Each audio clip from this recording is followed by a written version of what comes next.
Podcast, your gateway to the trends and tropes of the horror genre, episode 68. I'm your host, Eric Lee, and I'm with Mike Campbell and Liz Williams from New Orleans. Yeah, where it is. How hot is it down in New Orleans right now, Liz? We're recording at about 9 o'clock at night my time, and it's 89 degrees. So it's a respite from our 100-degree day. It is felt like 108. It's terrible. It's about 72 and sort of partly sunny in Portland. It's been fabulous all week. The only good thing about our weather is that there's really nothing else to do except stay inside or stay in the movie theater and just binge. So there you go. It's great for movie fans. I was wondering when we were going to get to the transitional segue to horror. Yeah, because weather is not inherently scary. Nope. No, well, New Orleans when it's 100 degrees in the day, the whole I'm afraid of the flop sweats. So. Weather horror. The, heat index at like 108, and we get those warnings on our phone that's about air quality, then it's bad. Yeah.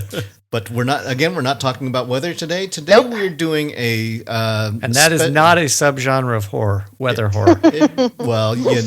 There's a couple that I could point to, but we'll get to that in another day. Okay, because that's a challenge. Mr. Campbell has put us on the clock. We're going to try and be kind of brisk today. So yes, this is a Patreon request for Brian Gilson.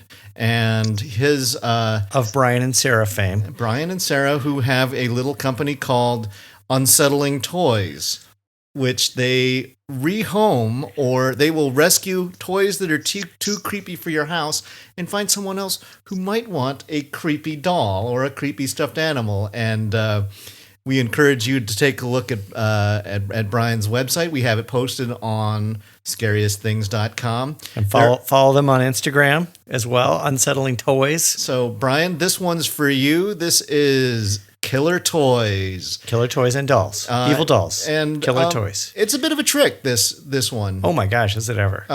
Because a lot of them are going to seem kind of familiar. Now, there are some very, very familiar ones.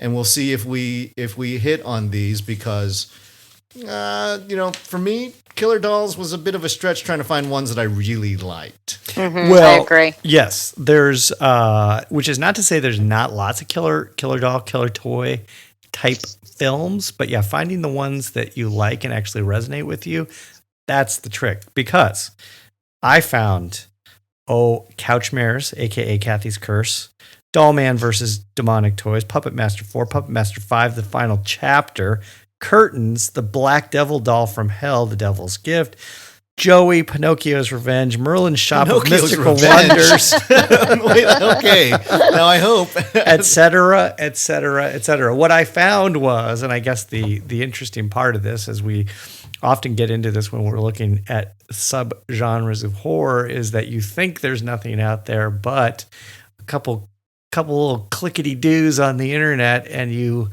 unearth this wealth of crap. Yeah, and that's actually one of the things that I enjoy when I'm doing dead lists is, uncovering, it got, because I've done 2 big dead lists. I did the Memorial Day, honoring the vets, and I did Pride Month, honoring the LGBT community. And it was pretty easy to fill it up, and you had to all of a sudden really go through there and cull out some really good movies. But this one, we're going to have to do a little bit of deep diving. Yeah. And, and I think because you know what the other thing I found, and I don't know about you, Liz, was that there was a lot of films that have like a doll type element or a toy element in the film that turns out to be creepy. I think of, Poltergeist, obviously, with the spooky clown. You busted me. We'll get to you. Yes, we'll get there. But then I also think of like the George C. Scott film. The Changeling. The Changeling. Thank you. And it's not what you would think of when you think of demonic toys, demonic dolls. It's a ball, a rubber ball, and who thought a red rubber ball could be terrifying? But turns out red rubber balls are terrifying. George C. Scott can just make anything terrifying. That's true. Now, would you consider something like a tricycle scary? Like, I'm thinking The Omen, which is actually being ridden by a demonic child. Yes. Yeah. Well, so I don't know. Let's rocking horses, rocking chairs. I mean, there's a whole sort of another genre which is inanimate things, not necessarily toys, that become creepy. Things like rubber. The toys, not dolls. Tires. Toys, yes. Scary. Yes. Yeah. For those of you who aren't aware of rubber, it is Mondo Bizarro. Yes. You didn't put that on your list. No, it's not a toy. I don't. Well, although you could have a tire swing. If it ever acted as a tire swing, I might have thought about including it, but it didn't. Rubber 2, the swinging. All right, mark it down. Yes. Mike, that's Rubber 2. Hollywood, that is ours. Don't touch it. That's right. So let's go with Mike first. My God. All right. Well, I'm going to go right to the top of the list. And this is, I think, probably a film that appears on many of the top doll lists. Well, I know it appears on many of the top doll lists because I looked at many of the evil doll, evil toy lists. And this is the 1978 film featuring Anthony Hopkins and Margaret Burgess Meredith and directed by Sir Richard Attenborough. This is Magic. With Fats. Fats and Corky.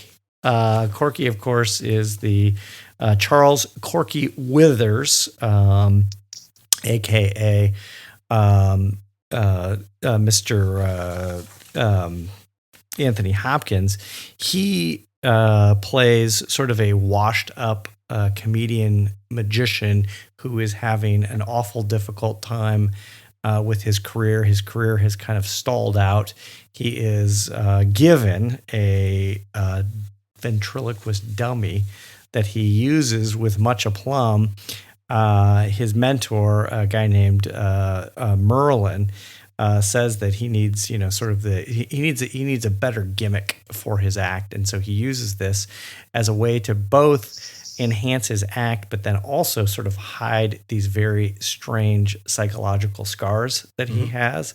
And lo and behold, he becomes, a Corky alongside of his foul-mouthed dummy, Fats. He becomes a huge overnight success. He's doing the Tonight Show. He's doing Carnegie Hall. He's doing it all. There's a Faustian deal here. Then. There is sort of a Faustian deal. And the interesting part of it is that he, his agent, his very powerful showbiz agent, played by Burgess Meredith, Ben Green, is on the verge, just on the cusp of taking his stardom to superstardom.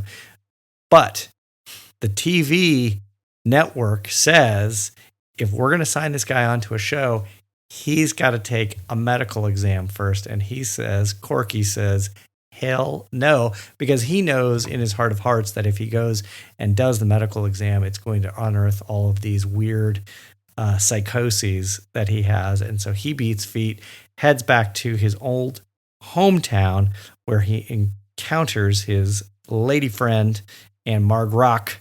And Anne she's essentially never left the town, and he had always had a crush on her.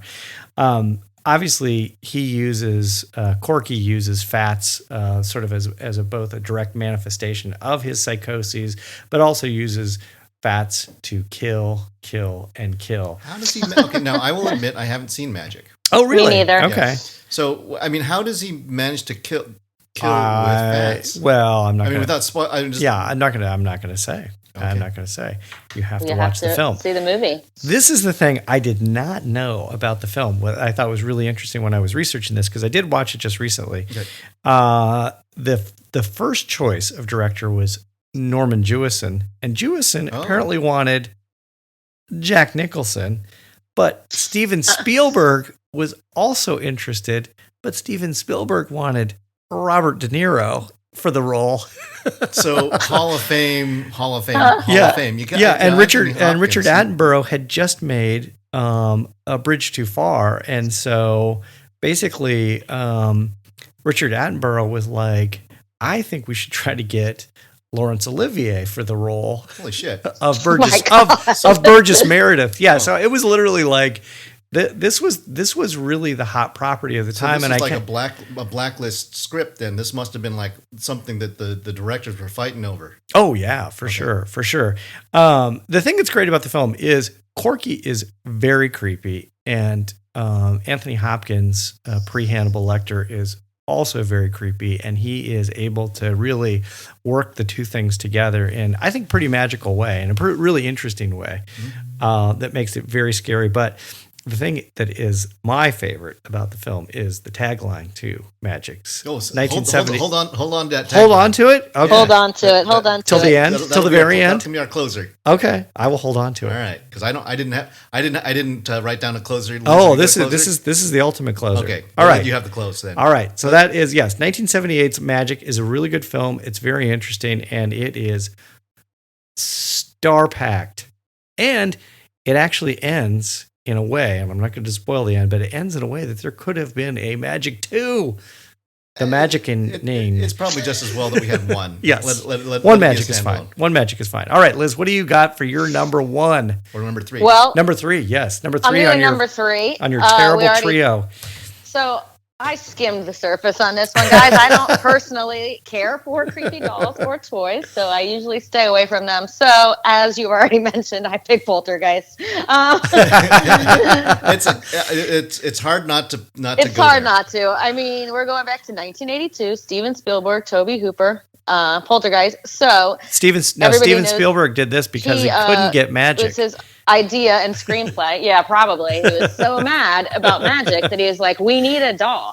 After the TV, the pool, the tree, the meat, peeling off faces. What can we do next? Oh, I know. Let's put a almost life-size clown doll in these kids' room.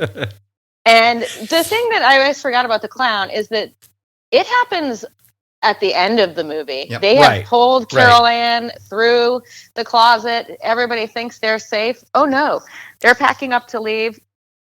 They're going to sleep their last night in the house, but what did they not pack? The doll, the clown. So he's sitting in the chair looking at Robbie's bed and him and Carol Ann's bedroom. And of course, you hear the, tinkling of the bells on his little jester's hat. You look away, you turn back, he's not there anymore. Where is he? Of course he's under the bed. Under the bed! And he's like 7 feet tall. Yeah, and he uses his weird little clown arm and wraps it around Robbie's neck and pulls him under the bed. So when you're saying creepy doll or toy, there is nothing else that I will ever think of besides that clown. Oh, when I was 13 or however old I was when I saw that was a visceral... that is the classic, there's a monster under my bed move. Yeah. Oh, yeah. And I think, this goes to very much into Brian Gilson's expertise, which is that clown was creepy as shit sitting on the shelf. Right? Yeah. It's like, I don't know who finds, and that's the whole thing. It's like, all right, we could do a whole show about clown horror also. But clown puppets, man, that's a double dipper. Clown horror, it is. Weather horror. Right. Those are coming to you very soon. Coming soon. Clown horror, I know weather that's horror. The basic surface, but I think it also might be. Is it number 3? Is it number 1? I don't know. Is it the pinnacle of creepy doll and toy because it's just perfect? And it's like 7 feet tall, or it becomes 7 feet tall. Yeah, it becomes huge. It becomes large. To Eric's point, though, I think it might be the best depiction of there's a monster under my bed in all of film history. Yep. Well, and I did rewatch Poltergeist because I love it and I'll take any excuse I can. And it still holds up and it's still terrifying. I don't care, kids of any age. And shame on you parents for even purchasing that doll. Whoever makes these things, for all the greatness that we get from the family dynamic, it's like, the hell are you doing buying that? I know. Huh? They seemed like cool parents, but I guess not, huh? So that's it. Poltergeist. They were precursors to the Insane Clown Posse. Oh gosh. They were prototypical Juggalo parents. I am fascinated by Juggalos. I am too fascinated with Juggalos, and I would be willing to bet, in addition to clown horror and weather horror, I would be willing to bet if we did a little bit of research, we could find an entire subgenre of Juggalo horror.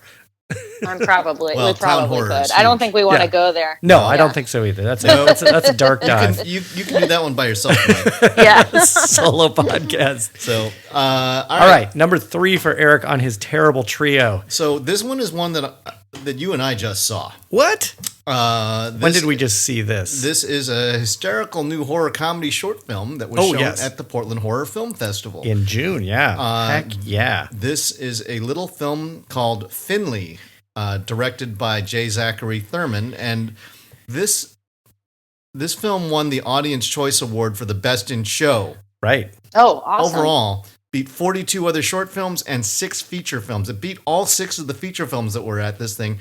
And this was a good year for their short films and great year for their horror comedies. And this Oh one, my God, yeah. this one it was was- hysterical. it It brought the house down. fantastic. It Oh. brought the house down. Yeah, I think that the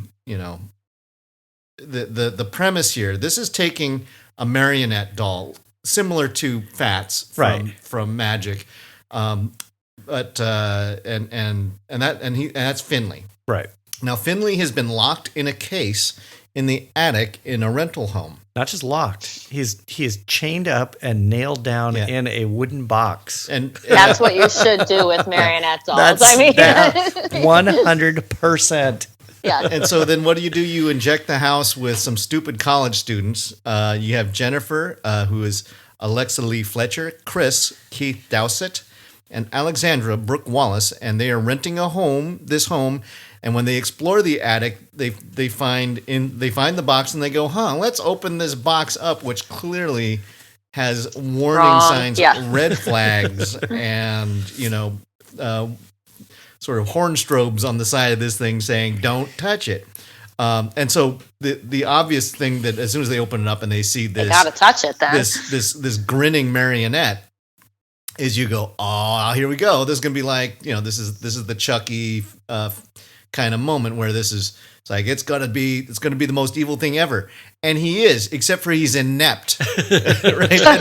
And it's it takes all the tropes and it turns it on its head, because he does things like he sets up a trap full of nails and he screws that up. He does a trap with the toaster in the tub and he screws that up.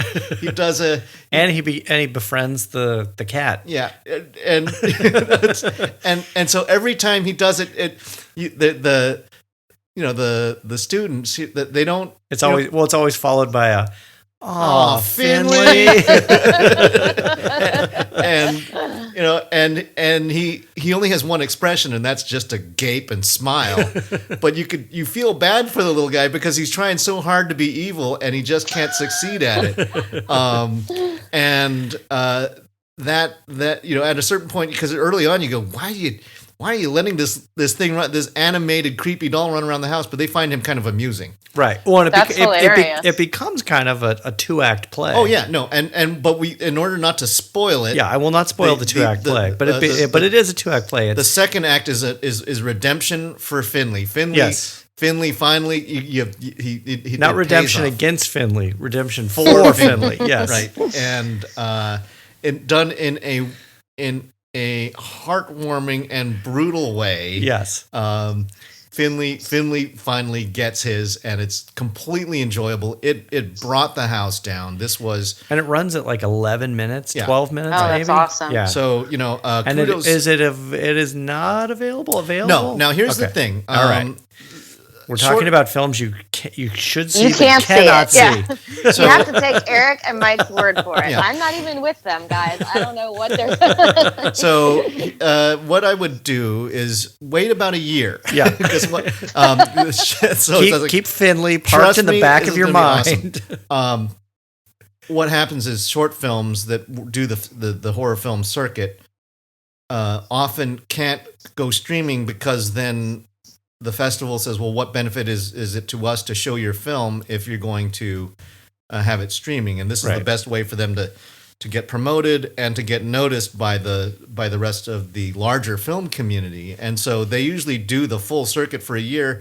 And in some cases, the festivals want to own the rights so that they can package it up in a DVD. So there's a high likelihood that this will be ending up on a DVD from Portland Horror Film Festival. So you can check that out from Gwen and Brian. Get online. In a few months, they will have the best of the 2019 Portland Horror Film Festival. And if you want to get a full read of what we enjoyed at that festival, we have a big post on thescariestthings.com. Yes. Awesome. 1T. All right, Mike, you're 2. Number 2, I'm going with a 1987 Italian-American dark fantasy horror film called, appropriately enough, Dolls. Oh. Yeah, this Dolls I kind of knew about only because of the VHS box that I have seen a million gazillion times as I've been strolling through. It's the doll, or this sort of human doll-like character on the cover of the VHS tape box that has pulled their eyes out and are holding their eyeballs on either side of their head off to the side. And it's always been something I've said to myself, I need to investigate this film a little bit further, and I finally did. And this is a film directed by Stuart Gordon, but it was produced by cool. But it was produced by Charles Band of Castle Freak of Castle Freak. Stuart Gordon of Castle Freak fame. Charles Band, producer of Castle Freak. He is actually the executive producer and owner of Full Moon. Right. Yeah, that's what I was going to say. Yeah. So he comes to us from Full Moon fame, and it's a really, it's a super silly film that is sort of the pure embodiment of kind of where films were at in 1987. If you took a snapshot of a film and said, what does a horror film from 1987 look like? Boom, this would be it. It's kind of goofy. It's there's some interesting elements of sort of like yuppies versus punk rockers, in kind of there's this like great sort of class war undertone. Revenge of the Living, or Return of the Living Dead. Return of the Living Dead, kind of a story, but it's essentially this yuppie family. Their car breaks down. They find a nearby mansion. It happens to be inhabited by an older couple, Gabriel and Hillary Hartwick.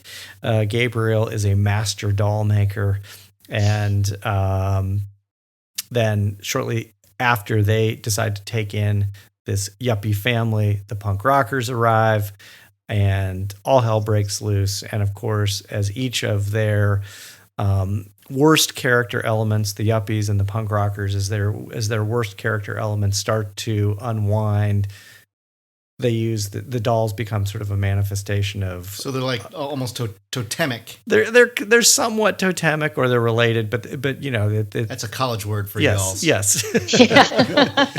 It's not entirely, but yeah, it is somewhat totemic, but it's basically a revenge film, and it's a revenge on bad character, bad taste, bad human characteristics and qualities.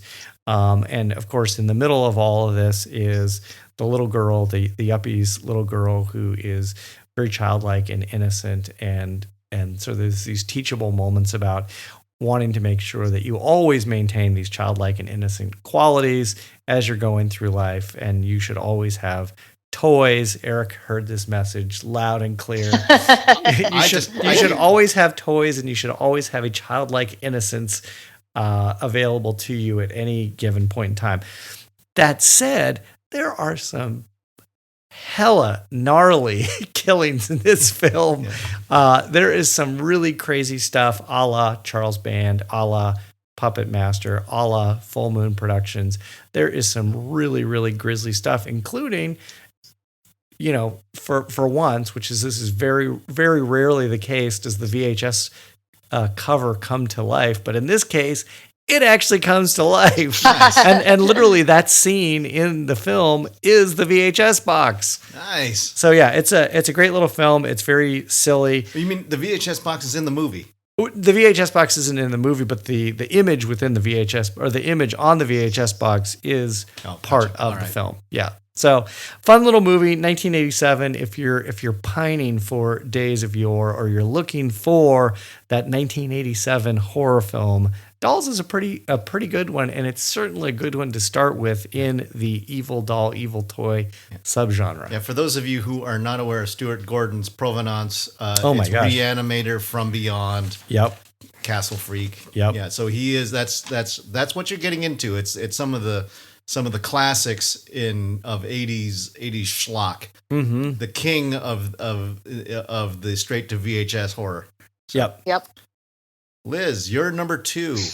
Okay, I'm coming a little bit out of the 80s to 2016, and I feel like I'm going to take shit for this choice, but I really like this movie, and it is William Brent Bell's The Boy. Oh, no. Laura. Okay, I'll let you go. Walking Dead. I like this movie. I don't know if I was just, maybe it was hot, maybe it came out in the summer, but I didn't see this ending coming. So. Oh yeah, no, it is the ending is it's a surprise. It's creepy. I have not seen The Boy, so what? Okay, well then I have no not opinion. Spoil the ending, but it stars Lauren Cohen, who is from The Walking Dead, Maggie, Maggie from The Walking Dead. I couldn't remember her name because I stopped watching that. She's an American college student or right out of college who takes a job in England to be a nanny to a boy named Brahms. Turns out when she gets there, it's this elderly couple, and their son Brahms is not a human boy. He is a doll with a creepy porcelain face, and he's probably about the size of a 2-year-old. So he's not, huge, but he's creepy. So they're going on vacation, so she needs to stay in their country manor alone with Brahms and treat him like a real person, make dinner, put him to bed, change his clothes, do all this stuff. So she's like, okay, this is probably going to be the easiest job ever. They're kind of creepy when they leave, saying goodbye and looking kind of forlorn, leaving her in the house. But she's also escaping an abusive ex-boyfriend. So this is the perfect way for her to hide out.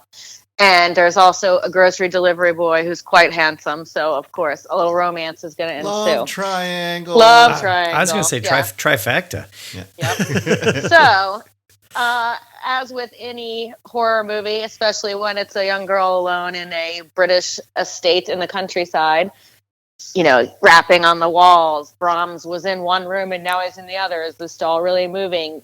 So she goes through the, horror tropes of, I'm going to do a chalk outline. I'm going to do this. I'm going to, do different things to see if he moves and bring. So I don't know why I like it so much. It's not it's not a great movie. It's not breaking any boundaries, but it hits all the notes that you want it to hit. Of course, the abusive boyfriend's going to find her. Of course he's going to show up there when she's, having kind of a date night with the British grocery guy. And of course, Brahms, the doll, is going to cause some hijinks. I am not going to go any further than that because Finley. If you haven't seen it, yep. a la Finley, if you haven't seen it, yeah. I think that it's a pretty good movie. So if you are somewhere hot like New Orleans and you don't want to leave, you want to stay in your air conditioning, this is a good one to stream and crank kill up an The hour Boy. It watch actually has The Boy. It is one of these movies that kind of reminds me of The Forest, which came out also featuring a fairly named actress or a young star actress. I didn't see that. That was as the girl from Game of Thrones. Yeah, right. Right, who played Terrell. But what you get is very good production values. This is it looks great. It's a studio film, so it's PG-13, so it comes at you with spooks and jump scares and stuff. It's not a really visceral film, but once you figure out what Brahms' secret is, it's pretty jarring. Yeah, and I thought it was pretty good, and I didn't see it coming, and it was a popcorn flick and a great, I enjoyed it, and I know it's not a great movie. I know it's not. Eric Lee gave it. I liked it 2.5 stars and said, "This is when indie horror plays it safe." Well, PG-13. To quote Eric Lee, yep, that's right. I'd give it 3. I mean, I liked it. I'll grant you that half a star, but it's no 4-star movie. No. And these are gateway. These are gateway doll films. This is a gateway. This is a gateway doll. I don't like. Okay. I don't know. A pass the gateway doll. Right. Okay, so I'm gonna go from gateway doll. Deep dive. Here it comes. To a Bridge Too Far doll movie. And this is one of my favorite movies from last year. This is Puppet Master: The Littlest Reich. Littlest Reich, number 13 in the series, right? 13? Yeah, it's the 13th one, but it really is. It's a standalone. Yeah. Although it does take all of the full moon run of Puppet Master did was it gave you a ton of these charismatic, fun little dolls. You had Blade and Pinhead and Tunneler and Kaiser and in this film they're joined by new buddies like Amphibian and Grasshopper, Autogyro, and the offensively non-PC combo of Junior Führer and the Moneylender. It is. Eric, is this the only Puppet Master you've seen, or are you a Puppet Master fan? I've seen 3. Have you seen Puppet Master? 2 more than I've seen. Puppet Master number 10, The Axis of Evil, and was that a precursor to? It's not The Littlest Reich. No, one of the things that the Littlest Reich has done is it turns the Andre Toulon story and inverts it. Right. In the series, the main running series, Toulon is a puppet master who was captured by the Nazis and forced to create dolls. Right. In this case, through the use of an Egyptian spell. Right. Yes. In this variant, Toulon is an evil Nazi. Right. And creating these dolls as so this is agents not connected to number 10. It is connected by the use of the dolls and Andre Toulon, but they flip it.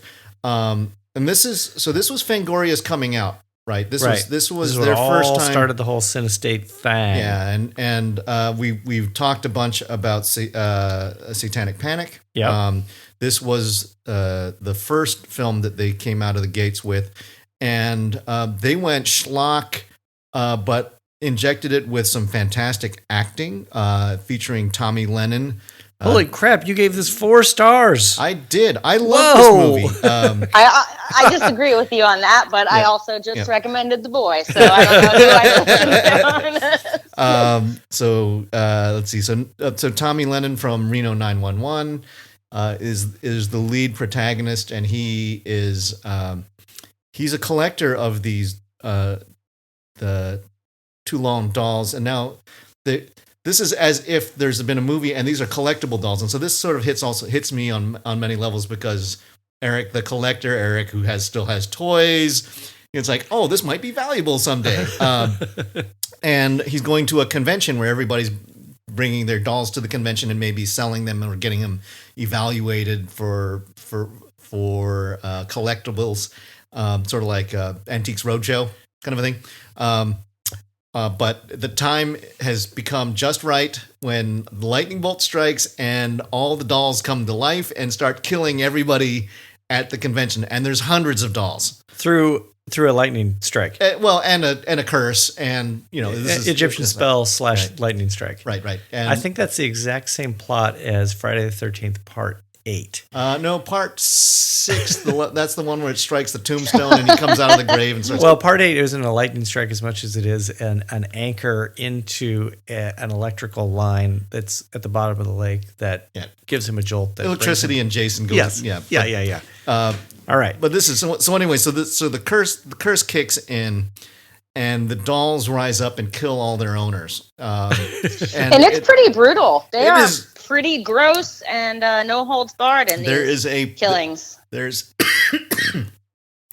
a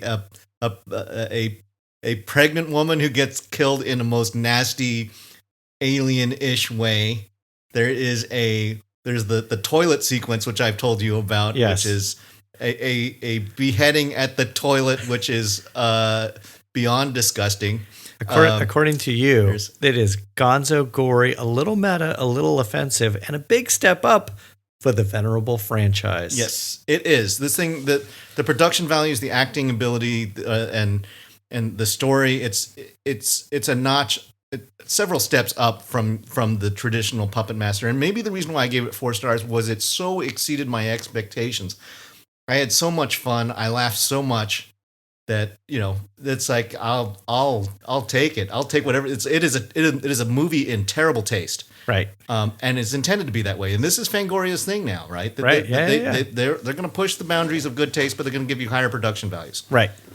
All right. Well, I am going for my number 1. I am going to the very, very, very front of the line, going back to 1989, the one that started it all. Puppet Master. That was a good segue.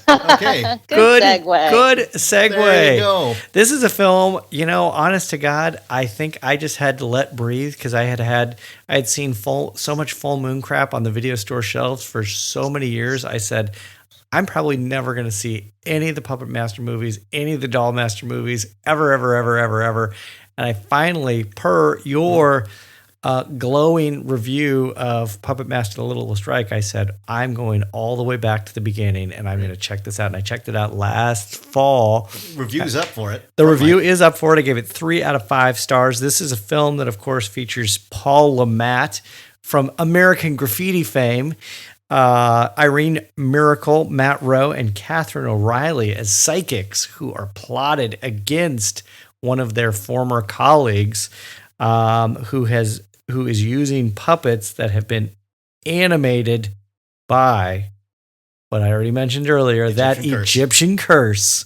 This, of course, this is. I mean, really, this is the film that started it all. This was the progenitor for so much stuff and so much independent horror. I mean, there was obviously independent horror before then, but like without this film, you wouldn't have Blade, you wouldn't have Jester, you wouldn't have Pinhead, you wouldn't have Tunneler, you wouldn't have Leech Woman, you wouldn't have Shredder Khan, you wouldn't have Gengi, Shredder Khan.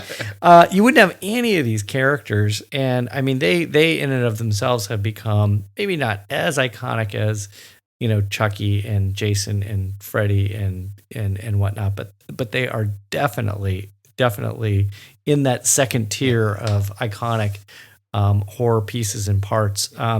It's actually, save for the fact that the film, and I think the reason I gave it 3 stars as opposed to going any higher, it's maybe a little unnecessarily complicated, given that it is really sort of a killing by numbers sort of film, but it's still really fun. And much like Dolls that I talked about earlier from 1987, which really is the embodiment of a 1987 horror film, this is definitely the embodiment of a 1989 horror film. But more importantly, it is the thing that started it all off and gave us like all the films that I talked about earlier in that long list. The interesting, all 15. Yeah, well, geez, 13, 500. I didn't keep going. I can keep going, but the interesting thing was that when I was doing when I was kind of looking at these films and looking at some of the history behind them, apparently Charles Band in 2009, which I thought, that was 10 years ago. When 10 years ago, he was wanting to relaunch the original Puppet Master as a 3D film. And, well, it didn't happen. Well, I think that he got busy with other crap. One of the fun things, like with all the doll movies that actually feature animated dolls, is they can be kind of herky-jerky, and they can actually be literally puppets, right?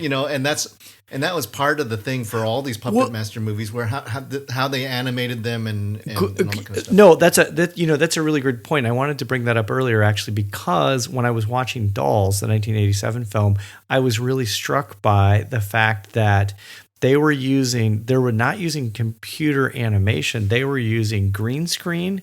They were using actual like puppeteer work, and they were using stop animation. Right. And I thought, wow, that's so interesting to look back at a film just 30 years ago and to see that that's where they were at with this kind of stuff. Now, I'm sure, and I have not seen the new Chucky reboot from 2019, but I'm sure if I watched the new Chucky reboot from 2019, there would be very little puppeteer work, and there would probably be ton of digital animation. Right. I think that there is a physical Chucky doll, but there's a lot of facial animation. Right. To that. Now, Right. our own Scariest Amy has Yes. done the review for the latest Child's Play. Yes. And kind of gave it what I sort of suspected, a fair to middling grade. 2.5 stars. Yeah, something like that. So far, we'll see if Child's Play turns up on any of our lists. All right, Liz, what do you got for your number one film on the Evil Doll, Evil Toy list? All right, it's not Child's Play. I went a different route here. I went back to 1982. I guess that's my safe space. Yep. And piggybacking off of Eric's recommendation of Coraline when we did our adapted ones. Oh, yeah. Oh, yeah. I am going for our younger fans here, and I'm starting them out with the Dark Crystal because they're Oh, Muppets. Interesting. And I'm counting them as toys or dolls. Interesting. Okay. Because the Muppets are puppets, and this is one of my all-time favorite movies. This is a gateway movie for any, kid who is curious about horror movies but not ready to take the plunge yet. And the so this Skeksis were is creepy when I was the a kid. Skeksis are creepy. So this is Jim Henson and Frank Oz, and they wanted to make kind of a fantasy, and it was creepier than most people expected what they were going to make. Also, this was their project that they did right before they did Labyrinth in 1986. So that kind of set the tone for, kind of a way they were going. But Dark Crystal, in my opinion, is actually scarier than Labyrinth. Maybe Yes. because there's no singing and dancing. dancing and singing. So this is the story of like two kind of tribes. We have the Gelflings and the Skeksis. The Skeksis are these like bird-like creatures with giant hunchbacks that Vultures. kind of they're vultures and bird-like creatures. Vultures, thank you.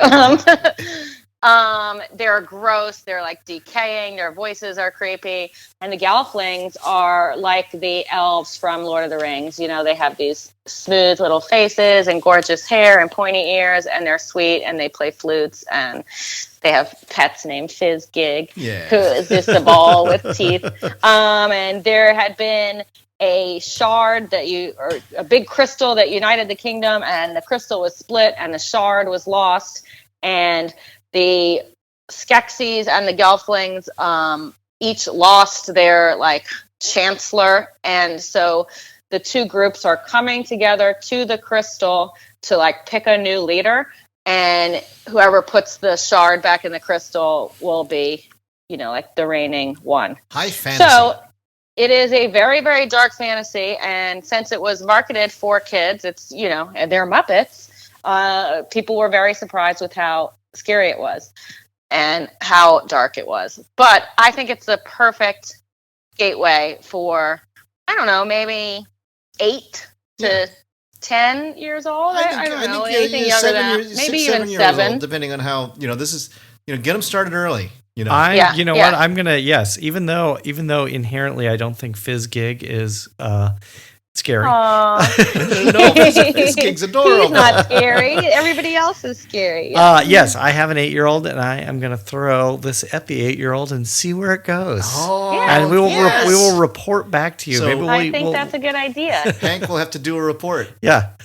I love it. That's going to be a gateway to Labyrinth and Legend and all those exactly late or 80s fantasy that went a little bit darker than the parents probably thought it was going to go. So true puppetry there. Yeah, and actually the best puppetry of all time. All right, yes, of all picked. time. I think Liz picked the most gateway of all of our gateway films tonight. So, although mine, Uh-oh. no. Okay, so mine is another short film that I had talked about. Puppet Master 7. This is called Teddy Bears Are for Lovers. Oh, who doesn't love teddy bears? This is a short film? It's a short film. Okay, what year are we talking? This is from 2016, I think. Okay. So Colin, Ken Ashton, is wooing Sarah, Mary Oldenburg, in the park, and he gives her a teddy bear, Mr. Snuggles, to keep her company when he's not there. It's a lovely and caring gesture, but little does Sarah know, but Colin is a bit of a Casanova, and he gives all the women he's dated teddy bears. Now, what has happened, of course, is now he's got Colin's just a pervert, probably. Colin has broken a lot of hearts, and what has happened is that his ex-girlfriends have taken it out on their teddy bears. And so these teddy bears have been mauled and torn up because Colin's done the women wrong. Are the teddy bears cursed? Or The can teddy bears- you say? No, the teddy bears are not cursed, but they're out for vengeance because they arm up, grab kitchen knives, and they sneak into Colin's bedroom one night to essentially to gut him because of what Colin did to their beloved owners, because they love the women who've been left in care of them. But again, he gave them, so that there's Harold Huggerson and One-Eyed Barry, the polar bear stuff. He's now got one eye because his owner pulled his eye out. There's Dumpy, whose owner pulled his butt off, and there's Stitches, who's the angry ringleader. And they come in and they confront Colin in bed, knives drawn, and it's a lot of fun. It's very silly, and it was actually produced. What's the runtime on this? This thing's about 8 minutes. Okay, all right. It was executive produced by Joe Dante.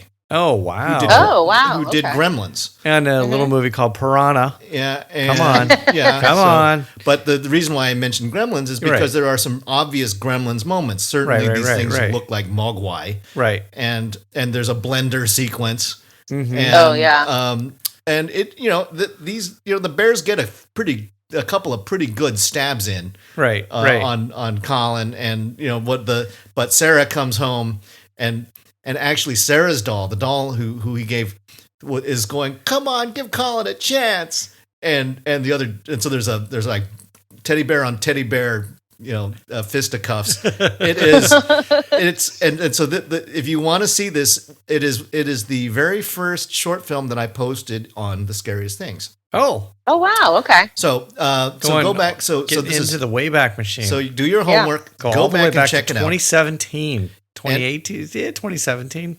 So, I thought you were going to say that all the teddy bears had cameras in them, and Colin was just a creeper. So I like that. I'll have to watch that.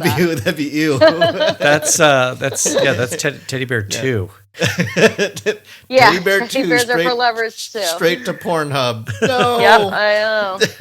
With that title, and it was a horror movie. I don't know where we were going. So but actually one of the stories is that they have gotten a director who was he was a cinematographer for I forget what it was, but from a big one of the big production houses, they're looking to do a feature film out of this. Huh. Oh wow! So, yeah, because apparently it was so well received, and I think starring Mark Wahlberg. Yeah, that's what I was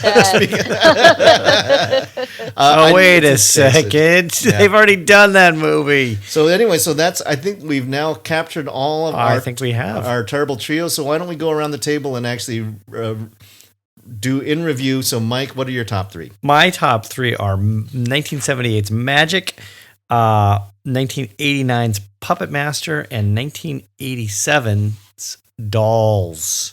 Liz, what do you got? Mine are 1982's horror classic Poltergeist, 2016's not so classic, but maybe The Boy. soon to be classic. Soon to be classic. And back to 1982, The Dark Crystal. And so Eric. I have the crazy fun short film Finley from 2019. I have Puppet Master, The Littlest Reich from 2018, the Gonzo Splatterfest, with more blood than you can possibly four-star Gonzo Splatterfest. I stand by that rating. And then 2016's Teddy Bears Are for Lovers. And I know I don't count on, I may have to double check the date on that, but check out the website. All right. I'm going to take us out. Oh, are we going to do any grave digging? Yes. I don't think, no, we're not doing grave digging tonight. We got to move. We got to go. We got to get going. The tagline from the 1978 Magic Classic, Abracadabra. I sit on his knee. Presto changeo. And now he is me. Hocus pocus. Oh. We take her to bed. Magic is fun. We're dead. Nice. That's terrifying.